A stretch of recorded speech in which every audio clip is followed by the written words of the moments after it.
ఇది village to village BT road. ఇదంతా BT road అన్నట్టు. నాకు సైట్ వచ్చేసి ఇదండి, ఇది సైట్. ఇక్కడ నుంచి స్టార్ట్ అయింది మనకు, స్ట్రైట్గా కిందికి వెళ్తుంది. ఇట్లా చెట్లు అక్కడ కనిపిస్తున్నాయి కడీలు. ఆ కడీల నుంచి అట్లా స్ట్రైట్గా కింది వరకు వెళ్ళింది. అట్లా కిందికి వెళ్ళి మళ్ళీ రైట్ సైడ్ టర్న్ అయ్యి ఆ తాటి చెట్టు కాంచి ఈ విధంగా ఈ చెట్ల కాంచి ఇట్లా వచ్చి ఈ మడి వస్తుంది. ఈ మడి 2 మళ్ళు వస్తాయి.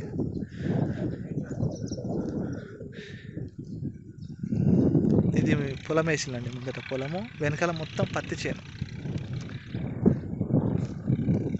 ఇది జనగాంకు చాలా దగ్గర అండి. జనగాం నుంచి జస్ట్ మనకు ఒక 10 కిలోమీటర్స్ ఉంటుంది సైట్ మీదకి. 10 అంటే 10 ఉంటుంది.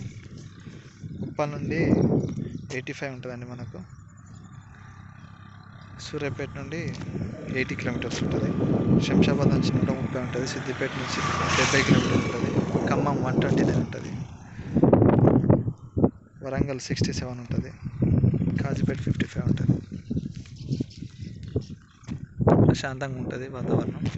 ఇది 10 ఎకరాల బిట్ అండి. ఇది మొత్తం టోటల్ కల్టివేషన్లో ఉంది. 10 ఎకరాల బిట్ ఇది. మనకి ఇదంతా వస్తుంది, ఇదంతా వస్తుంది ల్యాండ్. ఆ మడి ప్లస్ ఈ మడి 10 ఎకరాల బిట్టు. ఇది డైరెక్ట్ కంప్లీట్ రైతు దగ్గరనే ఉంది. ఇది మనకు 36 lakhs per acre అంటున్నారు. BT road bit 36 lakhs per acre అంటున్నారు. ఏం కూర్చున్నా కూడా చాలా తక్కువ తగ్గుతారు. స్మాల్ నెగోషియబుల్ అంతే.